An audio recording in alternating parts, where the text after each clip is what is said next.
नमस्कार मित्रों, आज हम सुनेंगे मुंशी प्रेमचंद की एक गहरी और सोचने पर मजबूर कर देने वाली कहानी, अधिकार चिंता। यह कहानी समाज की उस सच्चाई को दिखाती है जहां अधिकार की चिंता मानवता से बड़ी हो जाती है। आइए पूरी कहानी ध्यान से सुनते हैं।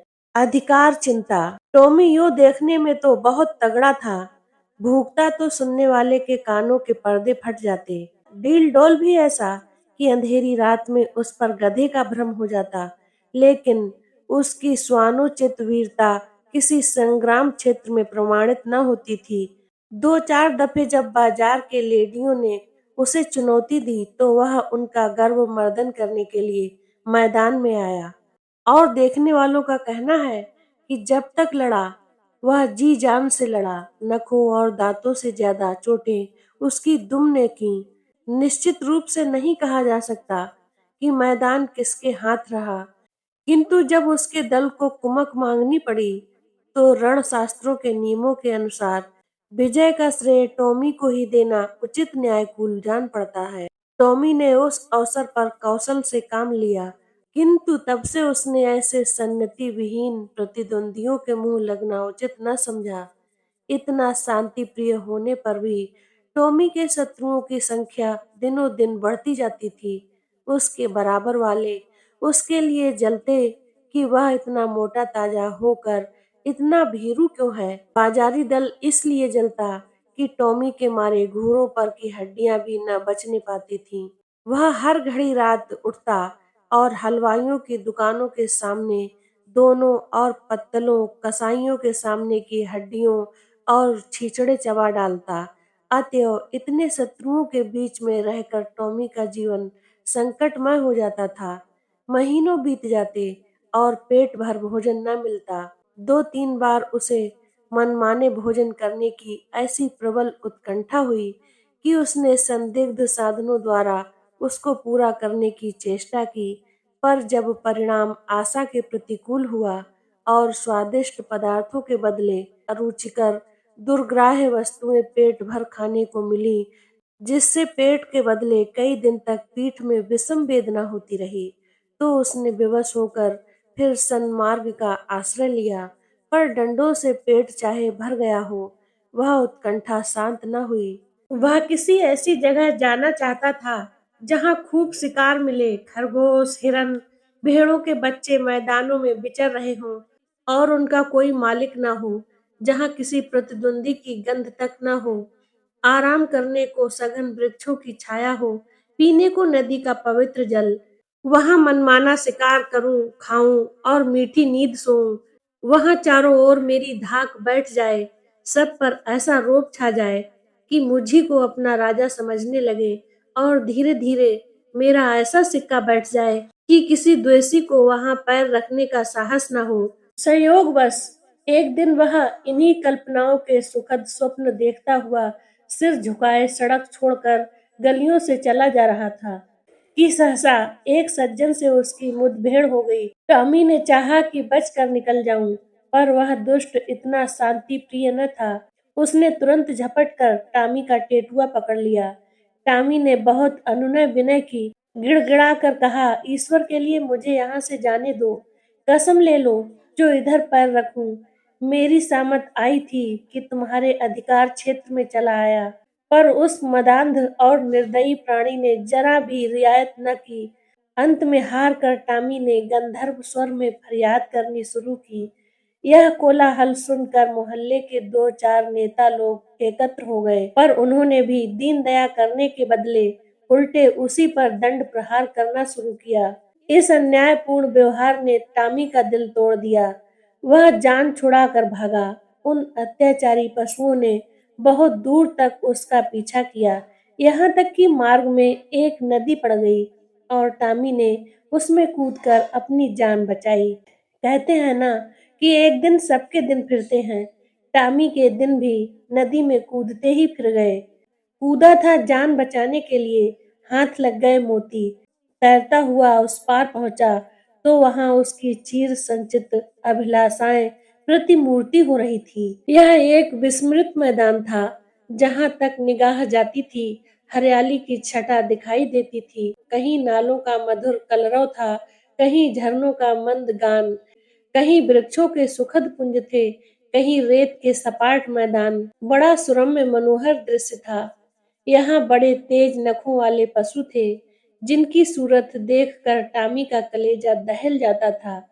पर उन्होंने टॉमी की कुछ परवाह न की। वे आपस में नित्य लड़ा करते थे, नित्य खून की नदियां बहा करती थीं। टॉमी ने देखा, यहाँ इन भयंकर जंतुओं से पेश न पाऊंगा। उसने कौशल से काम लेना शुरू किया। जब दो लड़ने वाले पशुओं में एक घायल और मुर्दा होकर गिर पड़ता, तो टॉमी लपक कर मांस का कोई टुकड़ा ले भागता और एकांत में बैठकर खाता।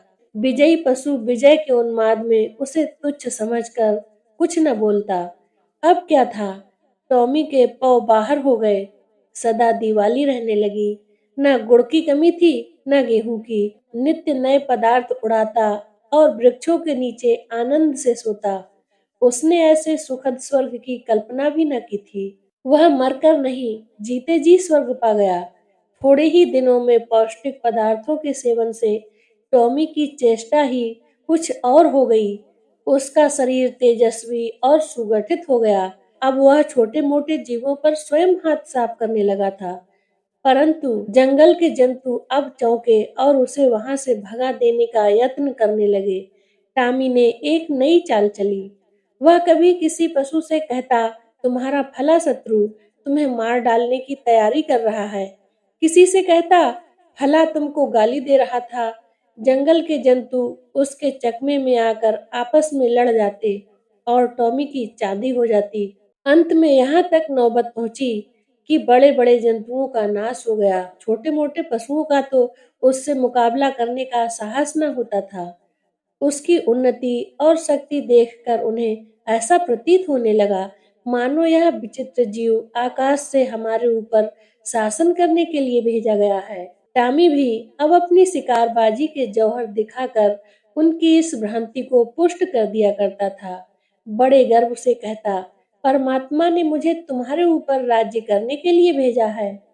यह ईश्वर की इच्छा है।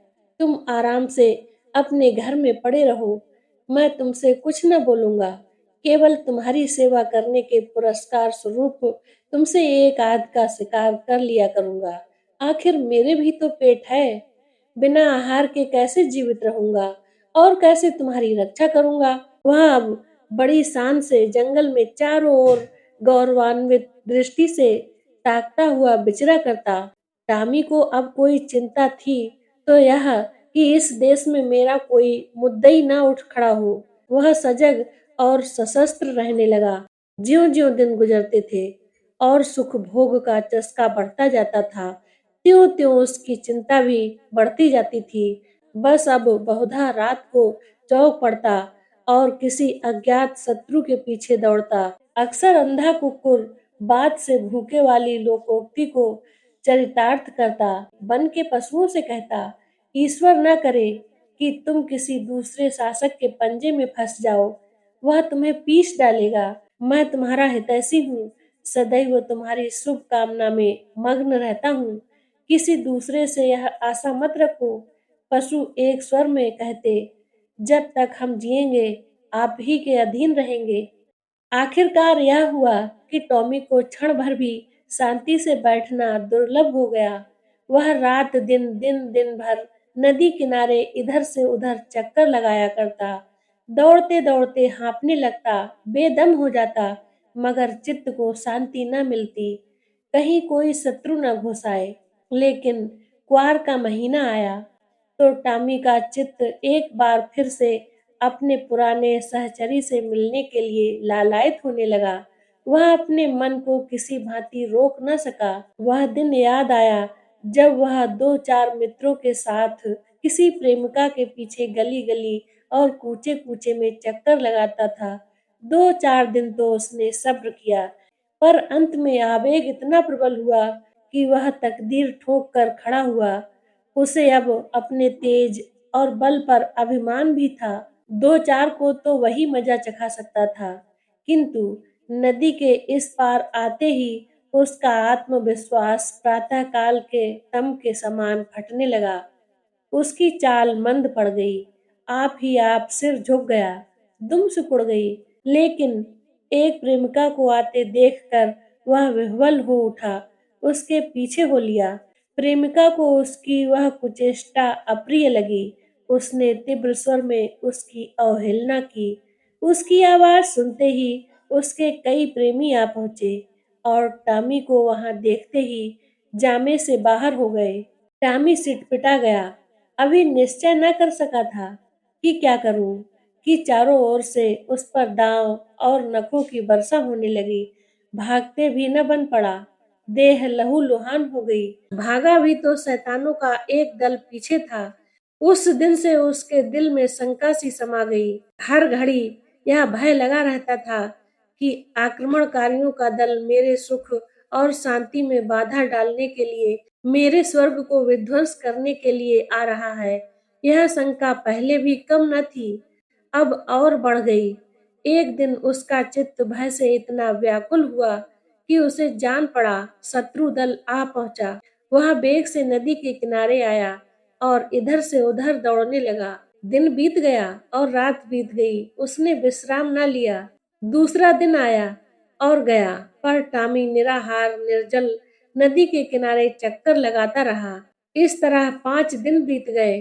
टॉमी के पैर लड़खड़ाने लगे, आंखों तले अंधेरा छाने लगा। क्षुधा से व्याकुल होकर गिर पड़ा, पर वह शंका किसी भांति शांत न हुई। अंत में 7वें दिन अभागा टॉमी आखिरकार चिंता से ग्रस्त, जर्जर और शिथिल होकर परलोक से धार गया। वन का कोई पशु उसके निकट न गया।